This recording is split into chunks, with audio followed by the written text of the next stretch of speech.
আজকে সকাল সকালেই ছেলেটারে নিয়ে একটু বের হয়েছি, কোথায় গেছি এবং কিসের জন্য গেছি আপনাদের সাথে অবশ্যই শেয়ার করব। আসসালামু আলাইকুম, বিসমিল্লাহির রহমানির রহিম। আশা করি আমার এই ভিডিওটা যে যেখান থেকেই দেখতেছেন আল্লাহ রহমতে ভালোই আছেন, আর ময়ও আলহামদুলিল্লাহ ভালো আছি। আজকে আবার আমার এক ভাবি ফোন দিয়েছে যে আপনার জন্য একটু গরুর মাংস রাখছি, আপনি এসে একটু নিয়ে যান কষ্ট করে। আমিও অর্ধেকটা রাস্তা চলে আসছি, আপনি একটু তাড়াতাড়ি বাসা থেকে আসেন। আমি বললাম যে কেন, তাহলে আমার বাসায় চলে আসেন। তো সে বলল আমার একটা জরুরি কাজ আছে, আমি একেবারে বাসা পর্যন্ত যাইতে পারবো না, আপনি একটু আগান। তো ভাবলাম ছেলেটারে নিয়ে একটু হাঁটাহাঁটি করে আসি এবং তার সাথেও একটু দেখা করে আসি আর একটু কথা বলে আসি। তো এই চিন্তা করেই এমনি বেরোই পড়লাম। কতটুকু রাস্তা হাঁটার পরে ছেলে আমাকে বলতেছে, আম্মু তোমার কি পায়ে ব্যথা করতেছে? আমি কই না, আমার তো পায়ে ব্যথা করতেছে না। কয় তাহলে হাঁটো, হাঁটলে ভালো লাগবে। আমিও আর কথা মতো আমিও হাঁটতে শুরু করলাম। যেহেতু ছোট মানুষ নিজেই আমাকে উৎসাহ দিতেছে যে হাঁটলে ভালো লাগবে, তাহলে আজকে আর রিক্সা দিয়ে না যাই, ওকে নিয়ে আমি একটু হাঁটতে বেরোই পড়লাম।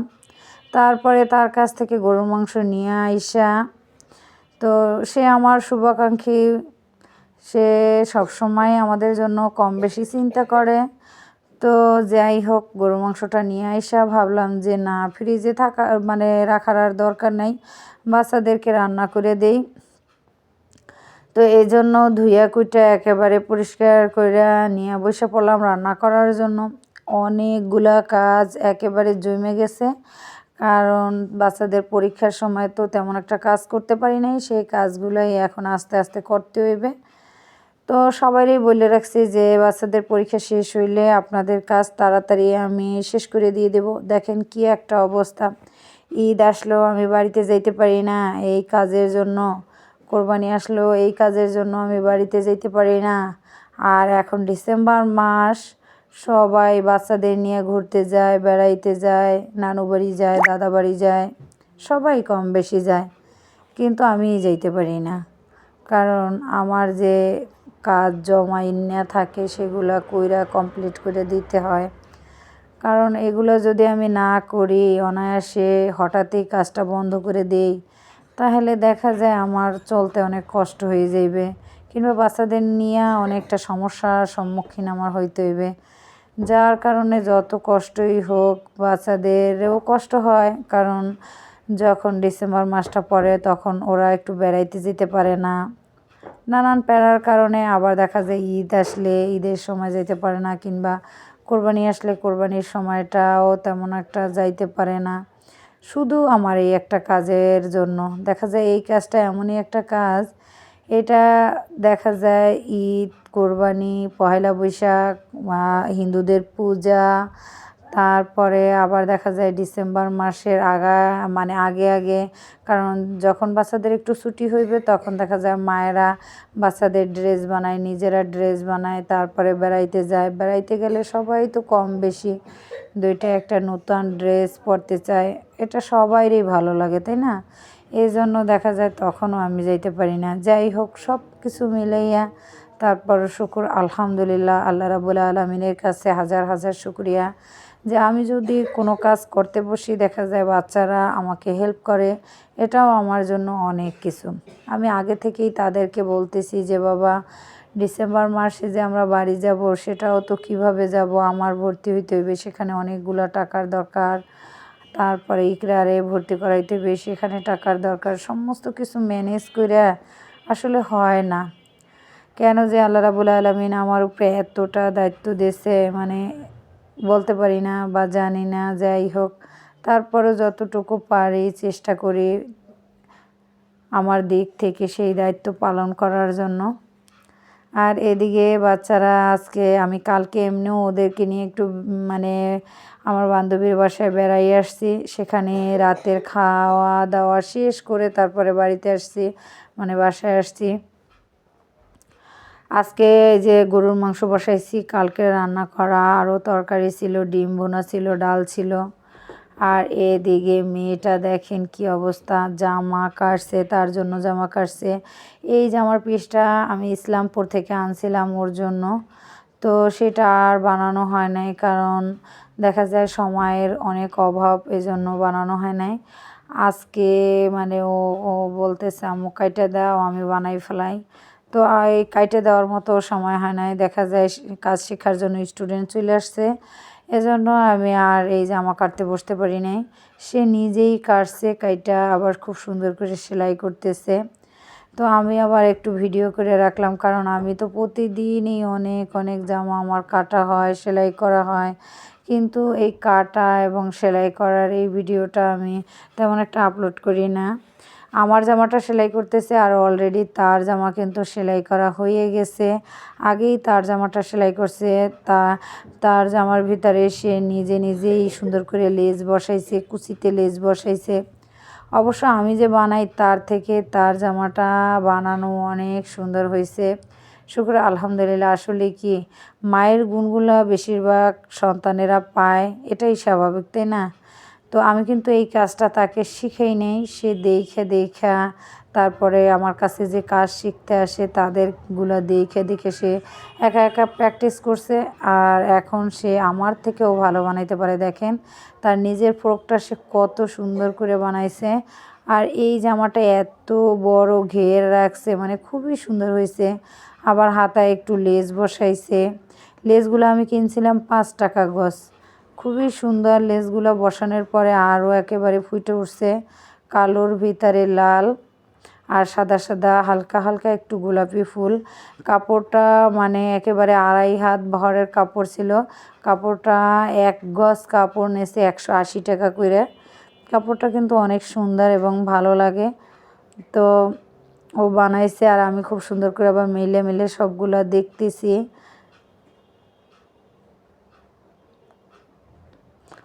আর এদিকে আবার পাশে বসে আজ ছেলেটাই কি করছে, এই যে টিস্যু পেপারগুলো দিয়া মোড়াই কি বানাইতেছিল ফুল।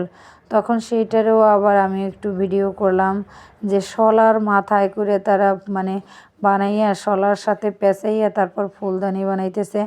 দেখলে কেউ হঠাৎ বলতে পারবে না যে এটা একটা টিস্যু দিয়া এত সুন্দর করে ফুল বানাইছে, কিন্তু দেখতে মনে হয় একেবারে বেলি ফুলের মতোই। দেখেন শলার সাথে পেঁচাই আমি আবার একটু ছুটাইয়ে ছাটাইয়ে তারপরে দেখতেছি, আবার তাড়াতাড়ি ভয়ে আবার তাড়াতাড়ি রাইখাও দিতেছি, যাতে মানে ওরা আবার নিজেরাই জোড়াই টোড়াইয়ে তারপরে রাখে। এই জন্য, কারণ আমি ধরার সাথে সাথে একেবারে সুইটা আমার হাতে চলে আসছে। এগুলো কিন্তু দেখতে ভালোই লাগে, আর সমস্ত কিছু কিন্তু বাচ্চারা একটা জিনিস পারলে নিজের কাছেও ভালো লাগে। তারা এই ডিসেম্বর মাস জুড়ে নানান কাজ করবে এবং সেগুলো বিক্রি করবে, সেগুলো থেকে টাকা আসবে, তারা সেই টাকা জমায় এবং তাদের প্রয়োজনে একটা জিনিস কেনে ভাঙে। খুবই ভালো লাগে আমার। মাঝে মধ্যে মনে হয় যে আসলে আমি অনেক কিছুই তাদের কাছ থেকে এখনও শেখার আছে, কারণ তারা যে এগুলো পারে এগুলো আমি পারি না। তারা মোবাইলটা যখন ধরে তখন তারা কোনো গেমস খেলে না, কোনো বাজে কোনো জিনিস দেখে না, কাজের জিনিস দেখে এবং হাতের কাজের সমস্ত কিছুই তারা শেখার চেষ্টা করে। আমি ওই ফুলটা কতক্ষণ আবার দেইখা আবার মানে মেয়েটারে বলতেছি যে তোমার শেষ হয় নাই? ও বলতেছে হ্যাঁ মা শেষ হয়ে আসছে, এখন শুধু বর্ডার দিয়ে আমি লেস বসাবো, তাহলেই শেষ হয়ে যাইবে। খুব ধৈর্য সহকারে এই কাজগুলা করা লাগে, নয়তো কোঁচকাই যায়, সেলাই ভালো পড়ে না, দেখতে ভালো লাগে না। খুব সুন্দর করে মানে যত্ন সহকারে এই মানে টেইলারি কাজটা আর কি করতে হয়। তো যতদূর সম্ভব আমি ধৈর্য সহকারেই করি। আমার সব কাস্টমারগুলা অনেক ভালো, কারণ তারা কখনোই আমার সাথে মানে আছে না যে তাড়াতাড়ি দিবেন বা এই সময় ওই সময়। আমার মাঝে মধ্যে সময়ের একটু হইলে হেরফের হইলে আমি নিজে থেকেই ফোন দিয়ে তাদেরকে জানাই এবং বলে দিই। এখন আবার বিকেলের টাইম, এখন উইঠা খাওয়া দাওয়া করছে, ঘুম থেকে উঠছে, উইঠা এখন বসে থাকবে। হঠাৎই দেখি তারা কুশি কাঁটা দিয়ে খুব সুন্দর করে এই যে গলা সেলাই করতেছে। তো আমি বললাম যে আমি একটু ভিডিও করি। ও বলল যে মা করো, কালকে সারাদিন মানে কোরআন শরীফের ভিতরে যে বুকমার্ক আছে সেগুলো বানাইছে, অনেকগুলা বানাইছে, অনেকগুলোর অর্ডার ছিল এজন্য। আর এখন আবার গলা বানাইতেছে, এই গলাও অনেকে মানে নিবে বলছে, তাদের অনেক পছন্দ হয়েছে। আর এত সুন্দর নিখুঁত করে এই গলাগুলো সে বানায়, আমার দেখলে আমারই মনে হয় যে আমি একটু পারতাম, কিন্তু আমি আসলে এই কাজটা পারি না। মানে এত চেষ্টা করছি, মাঝে মধ্যে চেষ্টা করি, কিন্তু আমার হয় না, কারণ সব অভিজ্ঞতা সবাইরে আল্লাহ রাব্বুল আলামিন দেয় না। তার ভিতরে দেখা যায় যে এক একজনের অভিজ্ঞতা এক এক রকমের থাকে। তো ওর এগুলো আমি আবার কাছে বসে মাঝে মাঝে ধইরা দেখি কত সুন্দর করে মানে বুনায়, লাল সুতা, তারপরে সাদা সুতা, আর এই সুতাগুলোর নাম হয়েছে নতারা সুতা। মানে খুবই সুন্দর হয় ফিনিশিং, কাজের ফিনিশিংটাও অনেক সুন্দর। একটা সময় যদি এই কুশি কাঁটা দিয়া মানে কোনো কিছু সে করতে চায়, তাহলে ইনশাআল্লাহ সে করতে পারবে, কারণ তার হাতের এই কাজগুলো অনেক সুন্দর, একেবারে নিখুঁত এবং একেবারে প্লেন হয়, পারফেক্ট হয়। যাই হোক, আমার মেয়ে করতেছে, এজন্য আমি মানে প্রশংসার জন্য বলতেছি না, আসলেই সুন্দর হয়। যত মানুষ এগুলো তার হাতের কাজ দেখছে সবাই পছন্দ করছে, সবাই বলছে যে অনেক সুন্দর হয়েছে, অনেক সুন্দর। গোলাপগুলো যে বানায় মাঝে মধ্যে একেবারে মনে হয় যে সুতা দিয়ে বানায়, মনে হয় যে একেবারে ফুটন্ত গোলাপ, দেখলে মানে অনেক ভালো লাগে। আমার যেরকম ভালো লাগে ঠিক আপনাদের দেখলেও এরকম ভালো লাগবে। হ্যাঁ, এই যে গলাটা একেবারে কমপ্লিট না, এটার নিচের কিছুটা অংশ এখনও বাকি রয়েছে, আর একটা প্যানেল নিচের অংশে হবে, তাহলে আরও ভালো লাগবে, তাহলে গলাটা সম্পূর্ণ ক্লিয়ার হবে, মানে করা শেষ হবে। কিন্তু এখন সে আবার একটু ভাঁজ দিয়া মাপ দিয়ে খুব সুন্দর করে দেইখা তারপরে লাল সুতার আর একটা প্যানেল পাশ দিয়ে বসাই দেবে। হ্যাঁ, প্রথম যেদিন সেই গলাটা করে মানে তখন আমি দেইখা নিজেই আশ্চর্য হয়ে গেছি। তারপরে আমি তাদের কথা মতো তাদেরকে সুতা এনে দেই, তারা একটু একটু করে এই সুতা দিয়ে অনেক কিছু বানায়। বাচ্চাদের জুতা, গলা, তারপরে ফুল, তারপরে টেবিলের উপরে ম্যাট, মানে অনেক কিছু। আর প্রত্যেকটা জিনিসই এত সুন্দর পারফেক্টভাবে মানে বানায়, একেবারে মনে হয় যে কতদিন যেন এই কাজগুলোর সাথে সে জড়িত। আসলে কিন্তু না, বাচ্চারা হয় না, এক একজনার ঝোঁক এক এক রকমের থাকে, এরকমের। মেয়েটা আমার মাসাল্লাহ দিলে যা একবার দেখে সেটাই শিক্ষা, তারপরে আবার করতে পারে। আমার সাথে তো ব্লক বাটিকের কাজও সে করছে। হ্যাঁ, ব্লক হোক আর বাটিক হোক, যেগুলোই হোক না কেন, আমার তিনোটা বাচ্চাই এগুলোও করতে পারে। আমি আমার বাসায় ড্রেস রেডি করতে পারি, মানে বাটিকের কাজ দিয়ে। আর ব্লক তো হয়েছে যে একটা সাজ দিয়া, তারপরে ডাইস দিয়া, তারপরে সেটার ছাপ দেওয়া, সেটাও মাসাল্লাহ দিলে ভালোই পারি, কারণ আমার করা ব্লক বাটিক যারাই নেছে কখনোই বলে নাই যে খারাপ হয়েছে বা অসুন্দর হয়েছে কিংবা কালার নষ্ট হয়ে গেছে, এই আর কি। যাই হোক, এখন এখানের পাশের সাইড দিয়ে আবার লাল সুতা দিয়ে একটা প্যানেল দেবে সে।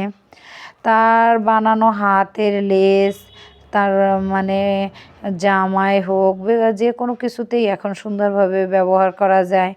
আর নিজেই প্রত্যেকটা জামার সাথে সাথে লেস বানাইয়া তারপরে ব্যবহার করে। আমার অনেক ভালোই লাগে যে অনেক সময় আমার জামা বানাইতে গেলে বলে, আম্মু আমি এই লেসটা তোমারে বানাই দিই, তুমি তোমার জামায় ব্যবহার করো। আমার কাছে ভালো লাগে যে ওরা ছোট, এখন অনেকটাই ছোট, এখন এই যে মোটামুটি এই কাজগুলো আয়ত্ত করছে কিংবা পারে, কখন যে কার কখন কোন কাজটার দরকার হইবে কেউই বলতে পারে না, আল্লাহ রাব্বুল আলামিনই ভালো জানে। তবে শেখা ভালো, যে কোনো কাজ শেখা ভালো।